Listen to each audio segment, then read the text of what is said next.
Welcome to Legacy Conversations, a channel where we preserve military memories and history.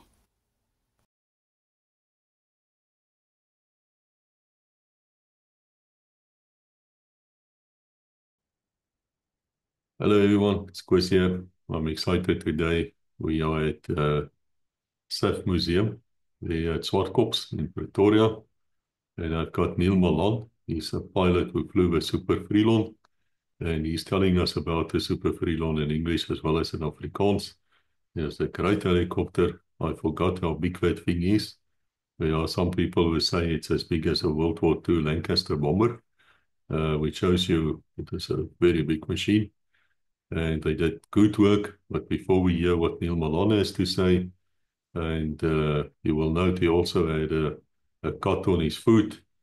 And I must thank this person for coming to the show, even with a foot like that, in the rain. It was raining that day.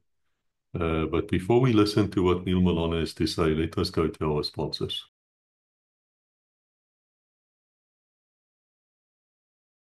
Hello everyone, just a short announcement, won't take much of your time. People have been asking me, how can you assist the channel? You know, we've been going on now almost 4 years. We've recorded almost 1,000 videos. And we were fairly successful. We are close to 4 million views. And we are very close to 1 million hours of being watched. So we've done a lot to boost the image of the SADF and the SAP. And we will carry on doing it for as long as possible. But we do need help. We do need you to support us in any way you can. Spread the word. Make good comments. Give it a thumbs up. And also, if you wish, join the Patreons. That's for $5 a month. Of course, if you want to make it $20 or $50, you're more than welcome. There's about 50 of you who's doing that right now, out of 100,000 a month who come here to look at the videos. And that really assists us because that, in the first place, makes us feel good. And secondly, it pays for our Zoom. And we can also use the money if we go on a field trip or if we need new equipment. That's the one way. The other way is you can support us by buying my books, the books I wrote, or the George M. James books, which are all very, very good books, and it's books which you would be interested in. If you like legacy, you're going to like those books. So we created a brand new channel on YouTube where we discuss only the books, and thus we're leaving the legacy channel alone just to do the military stuff and police stuff and tell stories. I will leave the links for Patreon as well as the new YouTube channel. I'll leave it in for you in the description. Thank you. Let's get back to the video. Good morning. My name is Neil Malan. I'm a former pilot of the Super Freelon behind me. Now, the Super Freelon was developed in France from about 1962 until 1964, where the French ordered them and they started production for the French. In 1966, South Africa decided to buy 16 of them, which was the first foreign sales of these aircraft to the rest of the world, and also the biggest one. The first one arrived here in South Africa in 1967, and so the rest of them followed until 1969, where all 16 were here present. It's a 3-engined heavy lift helicopter. At the time, it was the most powerful helicopter in Europe, and it was also the fastest. They set a world record for it. It was configured with 27 passenger seats, high density, and 3 crew, pilot, co-pilot, and engineer. It was powered by 3 Turbo Meca 3EC engines, each developing 1,320 shaft horsepower, which is close to 4,000 shaft horsepower. However, the design was mostly centered around the French ones, which were to be used in the maritime environment, and they were fitted with pontoons and anti-floating floating devices, which, if you look at the hull of the Freelon, you can see that it's actually a semi-boat configuration. When we bought it, it was comprehensively fitted with, first of all, decent radios ranging from HF, VHF, UHF, HF-SSB, this is this long aerial down here, which made it ideal for operations far away from base. It was also fitted with very good French sand filters, which is absolutely necessary for the southern African environment with the sand and so forth. The other equipment on the aircraft were quite standard, as you find in any type of other helicopter. It was equipped with a waist. You could do cargo slinging or any helicopter job you wanted. It was initially bought and then put under the command of Air Transport Command, which was quite strange because no other helicopters were ever in Transport Command, which caused a couple of problems in the sense that the utilization quite often by the command was more as a transport aircraft. And this is a helicopter, not a transport aircraft, although it can transport a lot of things. Basic weight was 16,600 pounds, maximum all-up weight 26,700 pounds, which means it's a considerable weight. But that weight means fuel excluded. The internal tanks could hold 6,700 pounds of fuel, and it could also be fitted with 3 ferry tanks of 1,200 pounds each, which give them a maximum range from Cape Town to Pretoria. I was the first guy to actually fly from Cape Town to Pretoria without refueling. That's another story that. But it was ideal for many types of operations. It was a rugged aeroplane. It was reliable, which meant you could stay away from technical support for weeks at a time. And it was so used. Eventually the transport from this airport to that airport stopped because they realized this is not what you must use a very expensive aircraft for.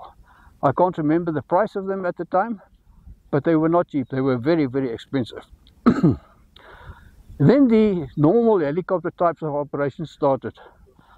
And in some cases, like for example, the Appington floods, proved that they were indispensable for South Africa to have. The aircraft also did things like the Decker calibrations, which are a naval maritime navigational system. It can work for aircraft as well, but not quite suited to aircraft. However, these Super Freelons did the whole of Southern Africa and Southwest Africa at the time for the calibration thereof. On one such trip, I was part of the Natal chain of calibration. We spent 4 weeks away from base with not a single error or mistake or unserviceability. A wonderful aircraft. During the time that I spent on them, there were very few modifications to the aircraft because it was complete as it was for our purposes. However, soon after I started on them, they fitted the Decker systems inside so that we could do the calibrations for them, as I've just mentioned. And that proved to be extremely accurate. We measured it in Southwest Africa in the desert at less than a meter error, which is extremely good. That was the first modification, or maybe at the same time, the VIPs, ministers, prime ministers, presidents, started liking the airplane. And we got more and more requests for VIP flights. And I'm talking about the top VIPs. That meant that the normal battle type seats inside for passengers was not good enough. So we at the squadron made a VIP configuration, which was an easy loadable. Within 24 hours you can put it up and down with 4 lovely seats, a little kitchen and so forth. So every time we had a VIP request for the president or the prime minister or somebody, this was put in and they flew in that. Unfortunately, many times there were too many VIP flights which infringed a bit on the operational activities that had to be done. But when the VIPs speak, you must fly, so sometimes to the detriment of certain operations. Now, going back to the aircraft itself, there's nothing that one can say is really a design error in the airplane. It was so reliable that we had very, very few accidents with them. The first accident was in 1971-72, where the turbine casing of one of the 3 engines cracked right next to the injection ring, throwing out a whole circle of fire and cutting off the tail rotor boom, tail rotor, and that led to the demise of that aircraft. Slight injuries to the crew, but they came out with some burn marks, but they were right. No other serious incidents that I can recall where large damage was done to the aircraft, except when the French chief test pilot for helicopters, a guy called Roland Coffigner, came and flew it here in South Africa from that hangar over there with me as co-pilot. And he did a stupid thing and damaged all 6 blades. There were some operational damages as well, recording another 6 blades that were damaged when they hit the cowlings at the top. And then further, nothing more, maybe 3 engine malfunctions that I know of in all the 8 years that I spent on the aircraft type. It was called the Grand Old Lady at one point. At another point, and still today, it was called Patco because it was the size of a Patco bus. And it looked like a Patco to some of the non-helicopter flying guys. Nou die Freelon, ons het voorheen gepraat van die bootvorm wat daar was vir die Franse Spesifiek. Maar ons het ook al boot gespeel met die ding, in die sin dat op 'n stadium toe in die bos, in die Kabango, het die pont ingegee. En die Oos-Kaap Privie was afgesny van kos en water. Toe moes ons nou pont speel met die Freelon. Met ander woorde, jy sê hele konvooi aan die een kant, met al die kos en goeders aan die ander kant toe moet vat, heen en weer. Op 'n stadium, ek gaan nou nie te tegnies raak oor die ding nie, het ek gestop en ek tee gedrink saam met die army daarso, terwyl die troepe die ding gelaai het.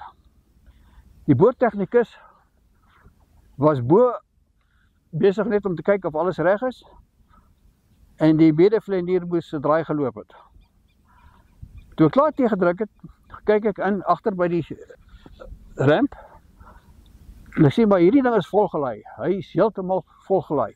Het is net bokse en bokse. Ek het toe ingegaan en gevoel aan van hierdie bokse, maar hulle was lig, is hoofsaaklik dog biscuits en ligte goeders. Soos gebruiklik het ek opgestyg, ons was op die wal van die rivier, met die pont se pad, wat 'n bietjie verder stroom af gaan. Ek het 'n kragcheck gedoen, krag was genoeg gewees, En toe ek van die lugkussing af beweeg, vorentoe, toe gaan die ding net afgrond toe. Al teen die helling af. In die lug, maar hy kon nie vliegspoed kry nie. Toe slaan ek die water onder in hierdie vinnig vloeiende Konini rivier. Ekskuus tog, die Okavango rivier. Ek het maksimum krag aangehad. Dit het die helikopter regop gehou.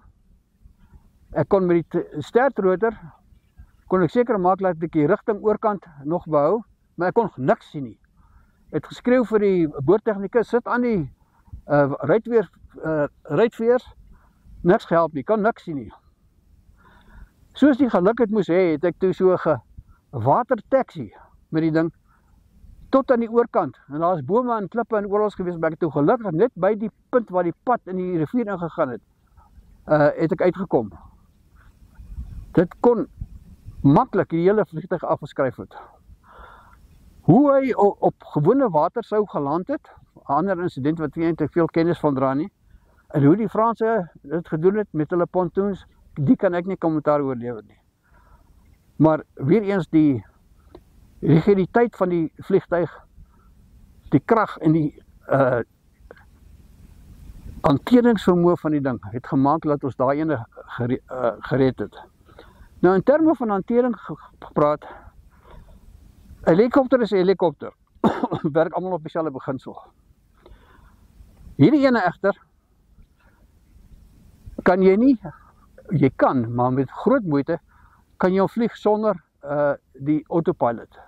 Die autopilot werk op 'n hidroliese stelsel en is net daar om stabiliteit te gee en om die drukking wat jy op die kontroles gee te verminder. Wanneer jy die autopilot hidrolies afhaal, dan het jy omtrent 20 tot 30 pond drukking vir enige beweging van selfs 1 millimeter op hom. Dan word hy baie moeilik om te vlieg. As jy 2 engines uit het, soos in oefeninge wat jy baie keer doen jy 2 engine uitlanding, dan moet jy wakker wees en die vliegtuig is so swaar soos 'n os om te hanteer. Maar as alles in normale werktoestand is, dan is dit 'n plesier om te vlieg. Jy vlieg om met jou vingerpunte en net met die trimknoppie bo-op. Daar's geen harde werk aan betrokke nie. Hy is baie stabiel. As jy byvoorbeeld autorotasie doen, dis nou wanneer jy alle engines doodmaak en hy gaan nou natuurlik grond toe, dan hou die opwaartse lug van onderaf, hou die rotor aan die gang. Wat in 'n tipe ding soos 'n alouette of 'n wasp, jy gaan verskriklik van die grond toe, baie hoë dalingstempo. En jy moet redelik wakker wees om betyds te kan flare. Met die Freedom, met hierdie geweldige groot rotors en die momentum wat hulle het, is dit amper asof die ding sweef. Hy is 'n lieflike ding om te land in 'n autorotasie, daar's geen drukking op jou as vlieënier nie. En die vliegtuig doen dit gemaklik, land hom op sy 2 agterwiele, kom af op die voorwiele en jy stop. In verdere hantering kan 'n mens nie veel meer sê nie, behalwe dat dit is 'n helikoptervlieënier se droom om hierdie ding te kan vlieg. Maklik nie noodwendig nie, maar verskriklik gemaklik om te vlieg as jy nou al die stelsels ken en die vliegtuig ken. Dit vat 'n bietjie tyd om te leer hoe om behoorlik te vlieg. Daar's al baie gepraat deur sommige ouens wat nie baie kundig was nie, dat daai ding, hy kan glad nie opstyg hier eers op die hoë hoogtes nie. Hy kan omtrent niemand niks dra nie. Dis absolute nonsens. Die ding is ontwerp vir helikoptergebruik, nie om as transport 300 myl ver 'n klomp troepe af te gooi nie.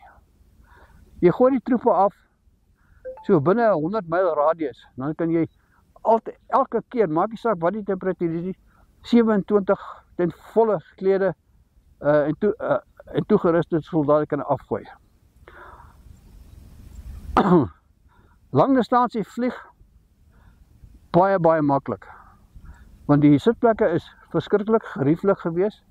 Later jare het die mense uit ons skaapvelle ingesit, wat nou die sweet en goed gekeer het. En jy het regtig, jy kan na 6-8 ure in die ding kan jy redelik verfrist uitkom. Nou was periodes waar die helikopter gebruik is. Ek het byvoorbeeld in 'n 48 uur periode het ek 36 uur agter die stange gesit, wat teen die reëls was, maar die mense in die Appington omgewing het verdrink, en as hulle verdrink, dan moet jy help. So, ek het na 36 uur geen kos nie, net 'n Coke wat iemand so nou en dan vir jou deur die venster sou gegee het, gedrink, en ons was nog steeds in 'n redelike toestand. As jy bijvoorbeeld met Alouet dit sou gedoen het, dan sou jy rugpyn gehad het, en vader weet wat alles nog daarby. Ek het so voorheen genoem na 'n paar uitrustingstukkies wat ons bygevoeg het deur die jare. Die Dekka navigasiestelsel, wat net in 'n paar van hulle ingebring is. Te praat van die BBP stelsel. Maar toe die vliegtuig uitgekom het, hy uitgekom met 'n outomatiese hidroliese lemvou stelsel.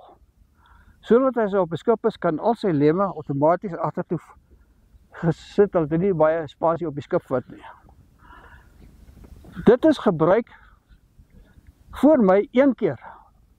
En een van die lemme het op die grond geval, omdat daar ergens 'n hidroliese lokasie was.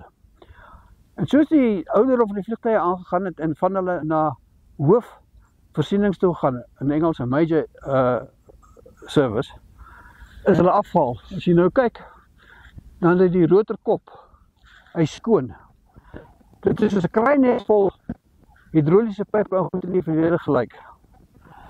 Toe dit af is, het ons gevind dat die gewone kruissnelheid het met 3 knope toegeneem as gevolg van die minder weerstand wat daar is van al die goede. Ook gesê hulle merk dat hierdie wiele van die helikopter kan glad nie intrek soos byvoorbeeld die Pumas'ne nie. Dit was nie in sy ontwerp nie, want weer eens gaan dit terug na die Franse wat dit ontwerp het as 'n maritieme ding. En hoe gaan jy nou die wiele intrek saam met die pontoons wat onder die wiele is? So, al wat hulle gedoen het, is hulle die pontoons vervang met wiele. Die wiele is ook 'n snaakse ontwerp in die sin dat die wiel self, die hub van die wiel, kom in 2 parte, wat met 6 of 8 boute vas is. Het is nie 'n solide een nie. Die wielietjies, wat maar klein is 120 pond druk gewees. Wat beteken is 'n baie hoë druk. Dit was een van die nadele as jy nou buite 'n vliegveld opereer. Klippe en goeters het baie keer van die wiele laat bars. So jy het maar baie versigtig gewees as jy op 'n grondaanloopbaan is, dat jy liefste vertikaal opstyg en nie rol op die ding nie. Daar was een geval toe ons die internasionale monetaire fonds na die Kreerwoudtuin toe geneem het, toe die rivier en vloed was en hulle kon nie op die ander baan land nie, toe moes hulle met 'n Vreeland invlieg sien toe, en op die werknemers is 'n dorpie waar hulle woon op die rugbyveld land. Volgende oggend toe ek weer gaan kyk na die vliegtuig, toe staan hy so half skeef. Toe het 2 van die bande gebars agter. Streep bloed, en aan die ander kant het hy hyena gekry. Hyena wat dwars deur die band gebyt het, die hoë druk van 110 pso het sy kakebeen afgeblaas. Hy lê dood. En met die bars van die band het die hub wat hy van gepraat het, wat in 2 stukke is, losgebars, buite geskiet na die ander wiel toe, en hy is ook stukkend. So, hy was nie heeltemal foutloos die vliegtuig nie, maar vir praktiese doeleindes een van die bestes wat ons ooit gehad het. Ons klomp wat die goed gery het, kon nooit verstaan wat die besluit was om die Super Vreeland uit diens te onttrek nie. Selfs vandag tog het hy sy waarde goud werd vir Suid-Afrika. Nasionale rampe en so meer. Ons het nou nie meer die oorlog om te beklei nie, maar dit sou 'n bate wees vir die hele Suid-Afrika om hulle nog steeds in diens te hê. Om af te sluit, moet ek net weer eens sê, dit was vir my 'n absolute voorreg om hierdie tipe vliegtuig te vlieg. Dit het vir my groot lesse geleer. Dit het vir Suid-Afrika baie beteken in baie opsigte. Nie net in enige van die nasionale rampe nie net in die kalibrasie van die red nie, maar ook in die operasionele gebied het hierdie vliegtuig absoluut waarde toegevoeg en sal in die toekoms kan doen as hulle nog in die gang gaan. Baie dankie. I'm Phil Skellen. I'm the president of the NEC of the Friends, and I also serve on the Museum Council since 2008. I'm also a military veteran. I served in 3 SAI in the 70s and 80s. I am here to tell you a bit about the Friends. The Friends is an organization that is actually a force multiplier to the museum staff, and we're here to provide assistance in restoring aircraft, maintenance to the museum, and also to guide the public around the museum. We occupy the museum on a Saturday that the museum staff can have a day off and they don't need to be here. And that's what we basically do. In these functions, we identify projects and we obviously commission projects and we do them. We raise funds by various means, mainly selling beverages and food on flying days and on museum days. And that's our main source of income. And that's basically what the Friends do. We also hold regular meetings and we get people with stories to tell around the SAF or around aviation, and that attracts quite good crowds. And we also publish a quarterly journal, and that's mainly aimed at the SAF history or aviation history in general. We always need like-minded people to volunteer to assist us. We give training, and we also, for school kids, we also can help them with their community projects, that we can sign forms for their community hours.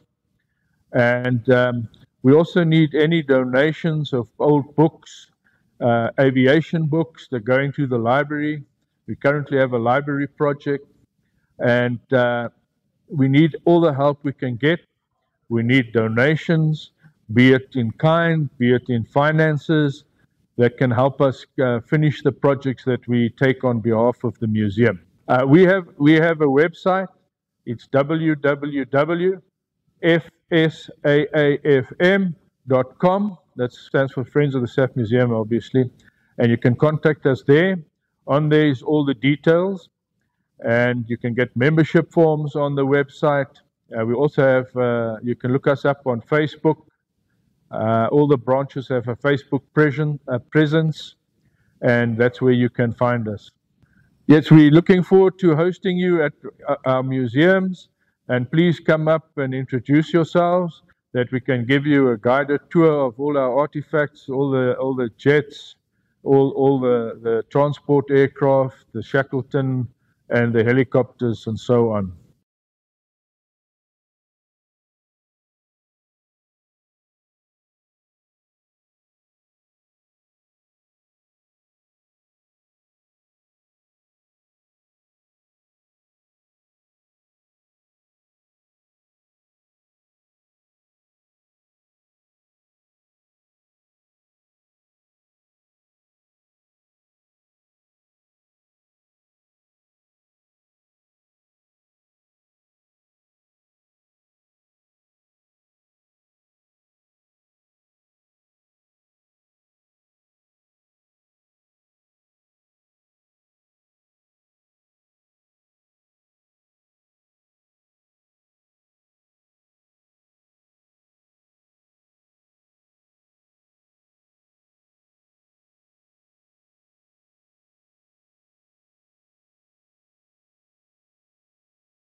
edited by Fossey. If you'd like to see what he gets up to in his spare time, do please visit his own little YouTube channel, Fossey at Treasure and Treats. Links included below. Your support would be highly appreciated. Help me grow my little channel. Thank you. Dankie. Inkos kakulu. Bye. Thank you for watching. Please like, subscribe, and ring the bell to receive notifications.